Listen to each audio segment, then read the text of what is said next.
In February of 2023, English prison reform boss Cherie Spencer was jailed for 4 years at Hull Crown Court following a 20-year campaign of abuse against her husband Richard. The 45-year-old had previously admitted coercive and controlling behavior and 3 counts of assault occasioning actual bodily harm. Judge Kate Rayfield described the abuse as the worst case of controlling and coercive behavior she had ever seen. Richard's decades-long torment ended in June of 2021 when a concerned welfare worker called the police to the family home. An investigation was launched during the course of which Richard, who documented the abuse he'd suffered at the hands of his wife, gave more than 43 photographs, 36 video clips and 9 cell phone recordings to the police. Some showed the extensive injuries he'd suffered during frequent bouts of violence unleashed upon him by his wife. The wounds stemmed from a multiple of incidents in which Cherie had punched, kicked, slapped, bitten, and dragged him around. One of the worst injuries had reportedly occurred in April of 2021, when Cherie struck her husband with an empty wine bottle all over his head and body. His ear swelled up dramatically and was left permanently damaged. Cherie looked up how to treat the damage on YouTube and wanted to draw blood from the ear by puncturing it with a knife. Richard refused and went to the hospital, whereupon Cherie forced him to use her brother's name, threatening she wouldn't allow him in the family home if he didn't acquiesce. She would also psychologically and emotionally torment her spouse. One video showed that the woman had defecated on the floor and forced him to clean it up while spitting in his face and hurling verbal abuse at him. After his wife's conviction, Richard made an appearance on Good Morning Britain in late March of 2023. He reported, "She had control over me but not her own problems." Cherie was professionally accomplished and would reportedly boast to friends that in her field, she was only a few positions down from the Prime Minister. She claimed to have had meetings with Boris Johnson, of whom she reportedly spoke as if he were a friend. Privately, however, Cherie dealt with anxiety and depression, which she would self-medicate with copious amounts of alcohol that only worsened her abusive behavior. Richard, who was physically larger than his spouse, was sometimes successful in holding her back, but it would only enrage Cherie, and the injuries she'd inflict on him would always be worse when he let her go. On Good Morning Britain, Richard reported that in some instances of violence, he'd curl up in the fetal position and protect his face so that he could still take their children to school. He also addressed the social stigma that can surround men being abused by women. Number 6. Carlita Lam. A couple from Gordon County, Georgia, were involved in a physical altercation in December of 2016 that ended with the arrest of Carlita Lam, who was identified as the main aggressor. The latter and her wheelchair-bound husband had started arguing over a show they were watching. The dispute escalated to the point that Lam overturned her partner from his wheelchair. She then proceeded to hit him in the back of the head with a can of food. The woman had left by the time that her husband called 911 and deputies arrived at their residence. She was eventually tracked down and arrested on December the 6th on charges of aggravated assault. Number 5. Christina Crespo. In late October of 2013, Christina Crespo and her boyfriend went on a Halloween pub crawl through Detroit, Michigan. At around 9 p.m., patrolling officers encountered the pair outside the Mojave Cantina. They went to check on 26-year-old Crespo, who was lying on the sidewalk in what was reported as a clear state of intoxication. A friend helped her stand upright, but the police decided to follow her inside the cantina to further ensure her welfare. The woman told them that she was dressed up as an abusive wife. The officers found her boyfriend, who stated an intention of gathering Crespo's things and heading home with her. After assuring officers they had a designated driver, the man was dressed up as an abused husband, complete with a trail of fake blood running from his nose. As the police left the cantina, they heard shouting from around the corner and returned to investigate. They then spotted Crespo repeatedly hitting her boyfriend with her purse. She continued behaving belligerently even after the police's intervention and was detained. Clawson Police Lieutenant Scott Sarveo later told the media, "It's ironic that she went out dressed up as an abuser and that's what she ended up as." It was determined that Crespo's blood alcohol level was more than twice the legal limit for driving in Michigan. She was arrested for misdemeanor assault and battery and released after posting bond. Her next court date was set for early November and she was banned from drinking and contacting her boyfriend in the meantime. Number 4. Carol Stone. Florida woman Carol Stone, aged 35, was arrested by the police in Pasco County, Florida. in March of 2018, following a dispute with her husband that had turned violent. 41-year-old Ronnie Alexander claimed that the row had started in the morning because he'd forgotten their wedding anniversary. He reportedly brought her a rose upon returning home from work. Alexander would later tell the police that he'd also rented a hotel room for the weekend for them to celebrate their anniversary. Nevertheless, the fighting continued, with Stone attacking the man in front of their children. He took out his cell phone and recorded the incident, during which he was heard telling his wife multiple times to stop hitting him. The man was left with scratches and red marks to his head and face. Stone was taken into the custody of Pasco County deputies and had to spend the day in jail. The Zephyrhills woman faced a misdemeanor charge of domestic battery and was barred from contacting Alexander while her criminal trial was pending. Number 3. Glennis Downey.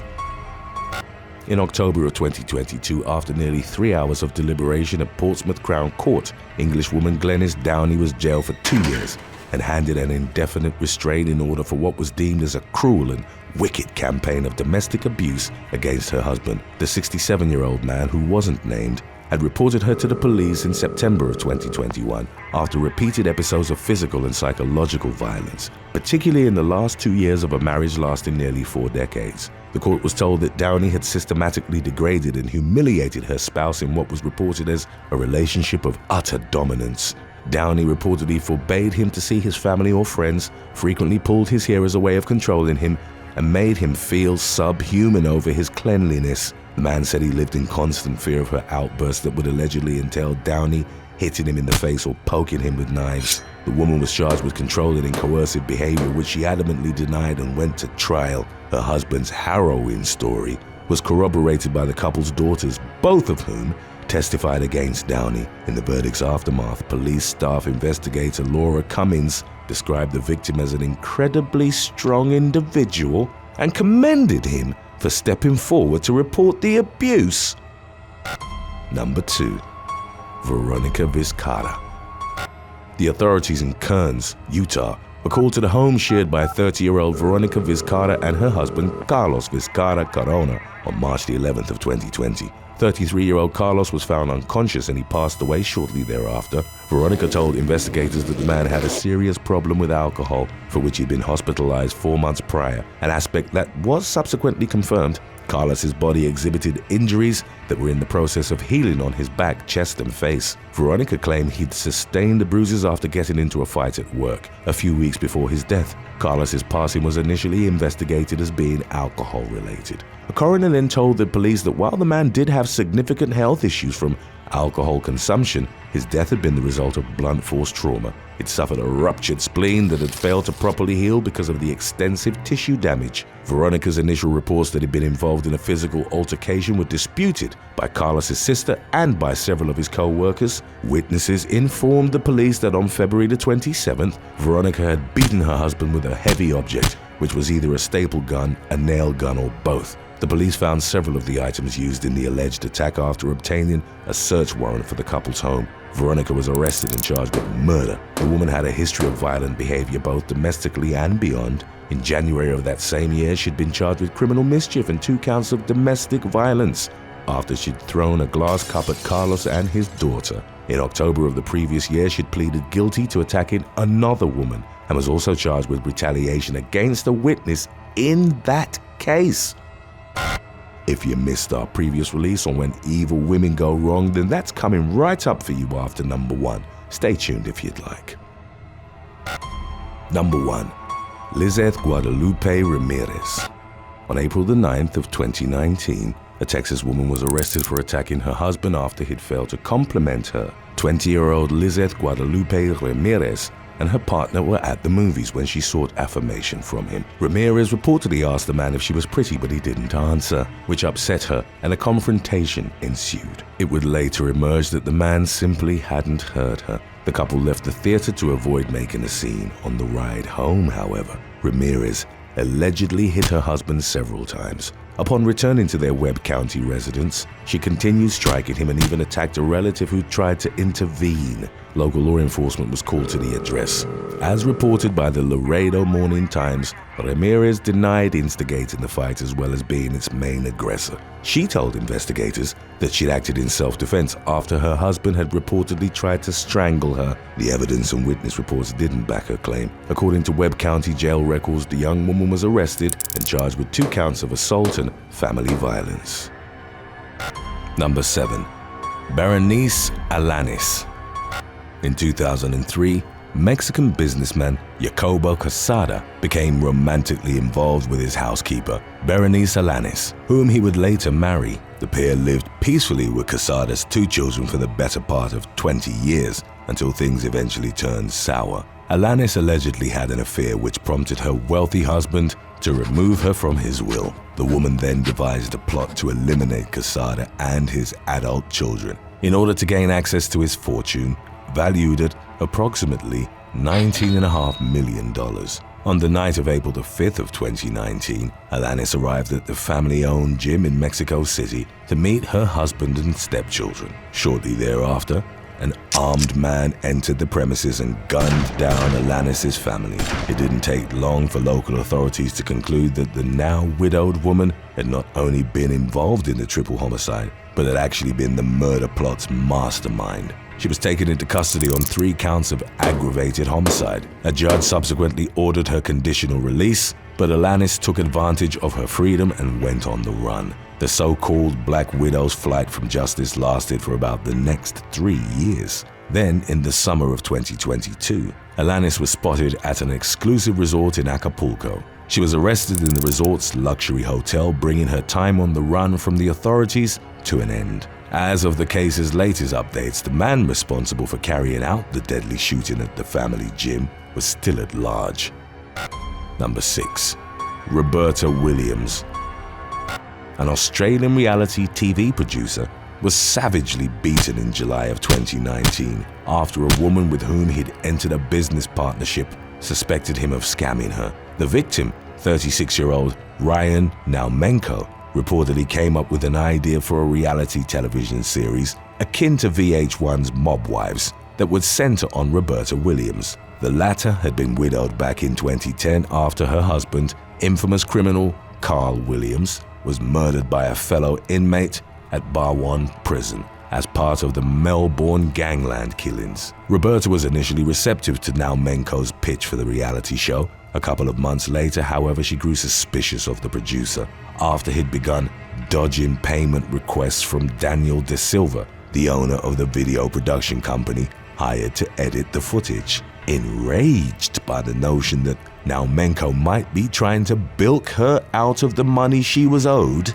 Roberta subsequently lured the man to the production company's studio in Collingwood. Upon his arrival, Naumenko was ambushed by the widow as well as 5 male assailants, who tied him to a chair, wrapped an electrical cord around his neck, and beat him to a bloody pulp. Court records reveal that, in addition to the beating, Roberta threatened to harm Naumenko's family or falsely accuse him of abusing them if he failed to hand over the money. In the aftermath, Roberta and her accomplices were arrested in connection to the brutal assault. The woman pleaded guilty to charges of blackmail and recklessly causing injury, and was consequently sentenced to a 2-year community corrections order. Number 5. Betty Neumar. After Harold Gentry was gunned down in his North Carolina home under mysterious circumstances in 1986, the police were urged to investigate the possible involvement of his wife, Betty Neumar. In May of 2008, after investigators finally took a closer look at the widowed woman, she was taken into custody on a charge of solicitation of murder. According to the resulting criminal indictment, Neumar had sought out a former police officer and her neighbor to kill her husband in the months before his death, with the motive allegedly being his $20,000 life insurance policy. The woman, then in her 70s, was extradited back to North Carolina, and it subsequently came to light that over the course of her lifetime, she had been married to 5 men, all of whom had died, and 3 of whom had been fatally shot. The suspicious nature of Neumar's other husband's deaths caused her to garner national headlines, and she quickly became known as the Black Widow. Then in June of 2011, the woman passed away from cancer-related complications in a hospital in Alexandria, Louisiana, while still awaiting the commencement of her criminal trial. Number 4. Sabrina Cynthia Novio.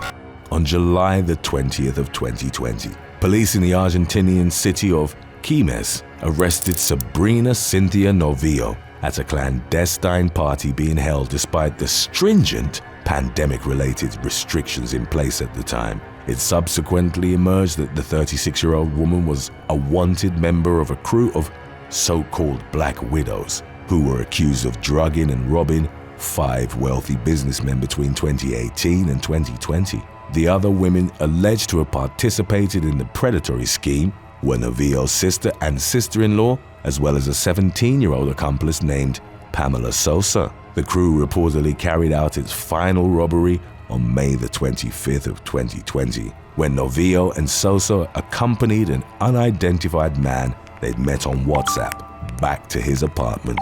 As the victim later told investigators, the women slipped him a pill of benzodiazepine, which put him to sleep almost instantly. When he awoke the following morning, $70,000 had been stolen from him, along with a pair of high-end watches, his cell phone, and his car. In 2019, Novio had received a suspended 3-year jail sentence for a string of robberies committed between 2009 and 2012. In connection to her more recent crime spree, Novio was reportedly arraigned in Buenos Aires court in August of 2020. Number 3. Hisawa Kakahei. In 2013, 75-year-old cancer survivor Hisawa Kakahei met his wife, Hisawa Kakahei, through a Japanese matchmaking agency. Within 2 months of their first encounter, the couple were married and had moved in together in Kyoto's Muko City. However, the Kakahei's seemingly blissful relationship took an abrupt turn for the worse when on December the 28th, while the couple was sharing a meal at home, Hisawa suffered a cardiopulmonary arrest. He was rushed to the hospital, where he ultimately passed away an hour later. In the wake of Hisawa's sudden death, suspicions began to arise regarding Hisawa, who had just been left widowed for the 3rd time in 2 years. One of her romantic partners, named as Masanori Honda, had lost consciousness while riding his motorcycle on March the 9th of 2012 and died in the resulting crash. The following summer, Kakahei's new companion, Minoru Hyokai, died suddenly after the couple had just finished eating dinner. After Hisawa's death in December, Japanese authorities began to notice the disturbing pattern of Kakahei's husbands dying under abrupt and mysterious circumstances. They conducted an autopsy on Hisawa, whereupon it was determined that there were lethal amounts of cyanide in his system. In August of 2014, the police raided Hisawa's home, where they discovered a plastic bag containing trace amounts of cyanide buried in a potted plant that the woman had discarded. She was arrested and charged with murdering Honda, Hyokai, and Hisawa, as well as the attempted murder of a 4th romantic partner in 2007. During the ensuing court proceedings, it emerged that investigators also suspected Hisawa of being responsible for at least 7 other deaths. She was convicted of the murders and consequently sentenced to death in November of 2017. Number 2. Stacy Caster. In the winter of 1999, New York man Michael Wallace began feeling intermittently ill, causing him to act unsteady, cough violently, and appear as though parts of his body were swollen. The inexplicable sickness eventually killed him in early 2000, and although members of his family requested an autopsy, his wife, Stacy, refused, saying she believed the doctor's theory that he died of a sudden heart attack. 3 years later, Stacy married the owner of an air conditioning installation and repair company named David Caster. Much like Stacy's first husband, David's life came to an abrupt end in August of 2005 when he was found dead inside the couple's bedroom. The subsequent autopsy revealed that the man had died after being administered a lethal dose of antifreeze, and investigators initially concluded that he'd taken his own life. However, Stacy's fingerprints were later found on the glass David used to drink the poison, and the police began to consider the possibility that his death had actually been a cold-blooded homicide perpetrated by his own wife. The authorities later exhumed Wallace's body and found that he too had trace amounts of antifreeze in his system when he died. At that point, Stacy became the prime suspect in both of her husband's killings. In 2007, she was arrested on a charge of second-degree murder in connection to David's death, and was also accused of attempting to murder her daughter, Ashley Wallace, with crushed pills mixed into vodka, orange juice, and Sprite. Although she was never formally charged for her first husband's death, it was widely believed that she'd killed him in the same manner as David. Following her criminal trial, Stacy was found guilty of the charges levied against her and sentenced to 51 years in prison. In June of 2016, she was found dead in her cell at the age of 48. It was reported that she'd died of a heart attack and that there was no evidence of foul play. Number 1. Helen Milner. In May of 2009, New Zealander Philip Nisbet was found dead inside his Christchurch residence. Investigators discovered a typed death note near his body, as well as empty bottles of Phenergan, an antihistamine to which the 47-year-old was allergic. Nisbet's grieving wife, Helen Milner, showed the devastated note to the man's sister, who immediately noticed that something was amiss. In her 2016 book titled The Black Widow, Nisbet's sister, Lee Ann Cartier, detailed how she'd instantly known that the handwritten signature at the bottom of the note her brother had supposedly typed before taking his own life hadn't actually been written by him. Cartier began to suspect that Milner might have been somehow involved in his death and that she'd forged the note as a way of diverting suspicions away from her. The police initially considered it an open and shut case. However, Cartier conducted her own detective work over the next 2.5 years, which led her to collect enough evidence to convince the police to reopen the investigation. In October of 2011, Milner was arrested and charged with her late husband's murder, for which she went on trial. In 2013, court documents revealed that the woman had procured the Phenergan used to kill her husband over time in a series of purchases made under false names. Motivated by the victim's $250,000 life insurance policy, Milner allegedly tried to commit the murderous deed in a similar way 1 month prior to when she was ultimately successful. In the summer of 2017, 53-year-old Milner was convicted of murder and consequently sentenced to life in prison, with a possibility of parole after 17 years. Thanks for watching. For a month, would you rather be berated by an angry Karen on a daily basis or live alone in a creepy cabin in the woods? Let us know in the comments section below.